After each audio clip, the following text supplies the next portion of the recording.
Hi, I'm Sonya White Jaguar. Welcome to this edition of White Jaguar Wednesdays, my semi-monthly series where I discuss spiritual subjects inspired by your questions. A couple of people asked me how spirit guides work. Are guides assigned to us for life, or do they come and go based on need? Do they have limits?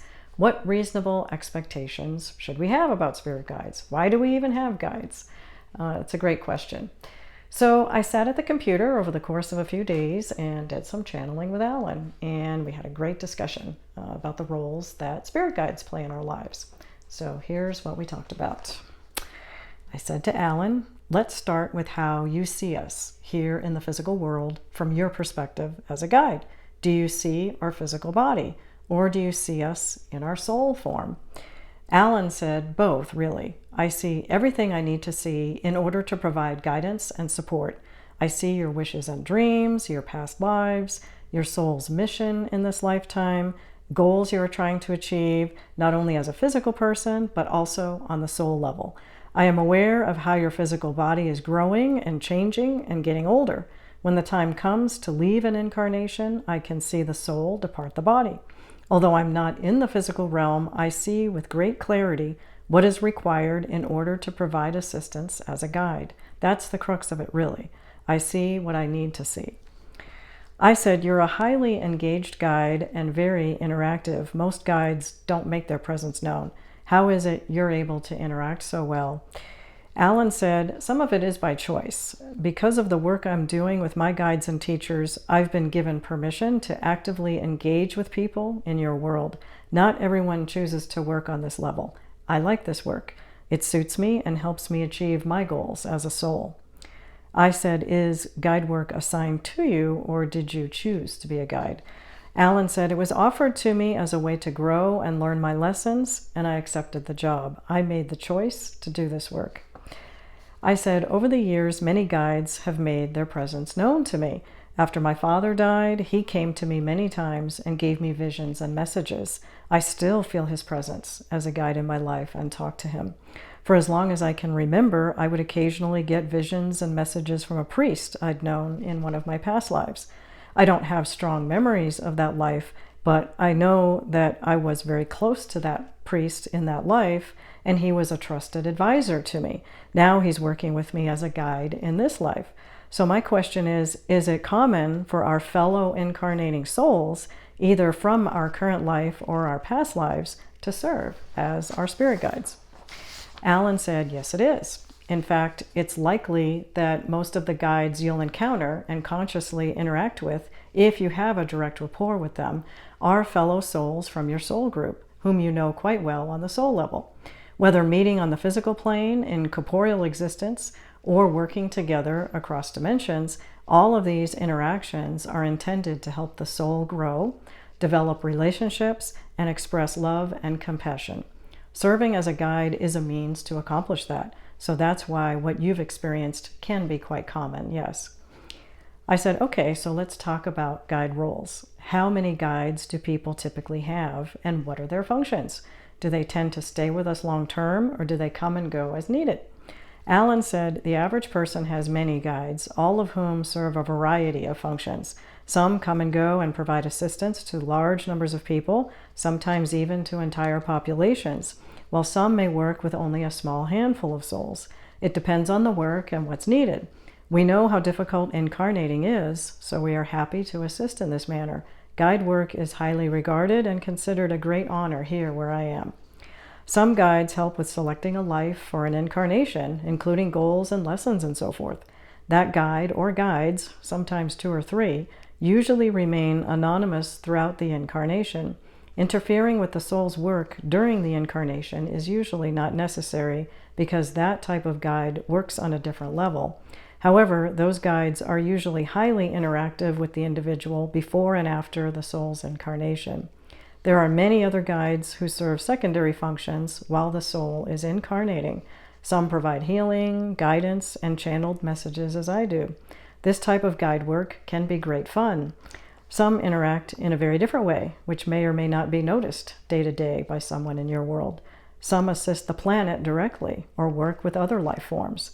We are quite adept at disguising our efforts so that we don't call attention to ourselves. Generally, we prefer that you focus on your work, not ours. I said, what is the main function of a spirit guide? Why do we have guides?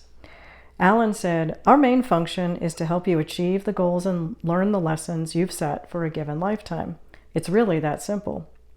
Sometimes we interact directly with you, if that would help serve that purpose. We don't interact if not.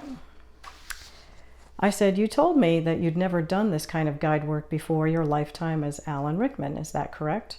Alan said, yes, it is. I said, so is it accurate to say that some guides are more seasoned and some are newer at this type of work? Alan said, absolutely. I work with new guides and more experienced guides all the time. We blend our efforts and work together fairly seamlessly. There is little judgment here, and we don't organize ourselves into any kind of hierarchy that you would recognize on Earth, like the way that corporations structure themselves, for example. I said, so if our guides have varying degrees of experience and serve different functions, what should we expect from them? You're like a trusted companion in a lot of ways, but is that a reasonable expectation for all of our guides? Alan said, you can always trust us to assist you when you ask for our help. As I said, we work with the goals and lessons for your lifetime, so we work within a set of parameters. While those parameters may not always be clear to you, that is the main way we operate. We will not violate your free will or ask you to do something that violates common decency or earthly laws that are intended to promote good citizenship. We work as a collective. Just as I am never alone, remember that you also are never alone. You have many helpers, some seen and unseen. It will always be that way. It is a great honor to us to help you in this way. We know how difficult life can be on Earth at times, and we have compassion. We are working as a group to raise the quality of life that you are all experiencing. Know that this takes a tremendous effort and may take generations, so have compassion for us as well. Know that we have your best interests at heart, and that's what we take into account when we provide you with assistance. Okay. Well, thank you, Alan. I hope you found that helpful. When I asked Alan beforehand if he'd like to send some healing energy today at the end of this video, he said that he'd like to send healing to everyone's heart chakra. He said that stress is depleting some people's heart chakra energy, so he'd like to send healing to you to help with that. Okay, so go ahead and make yourself comfortable, and we'll do some energy healing. Okay, now I'm asking for Alan Rickman, the British actor who died in 2016, to please come and join us today and channel divine love to all the viewers of this video to help replenish and strengthen their heart chakra, all in the highest and best way. Thank you. Now let's give Alan a moment to do that.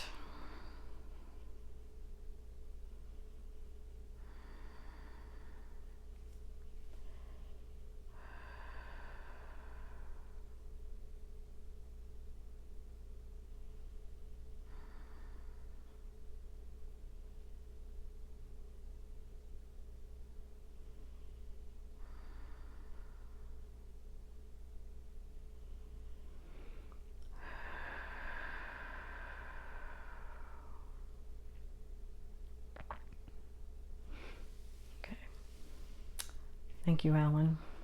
I could see streams of green light just flowing, and even I feel more relaxed now. I hope that you felt that too. Thank you, Alan, as always. Always appreciate your healing energy. Okay, well, next time I'll be talking about why we express sexual attraction through art and creativity. Although Alan is no longer here in physical form, he knows he's still a heartthrob and the subject of countless fan fiction stories and artwork. Even I've written fan fiction stories.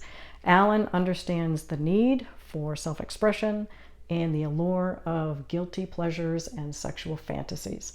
What are the underlying spiritual reasons that adoration gets commingled with sexual desire and artistic expression? Subscribe to my channel if you haven't already, so you'll be notified when that video is posted. You can also sign up for my newsletter on my website, SONYA'S.com, and get notified that way.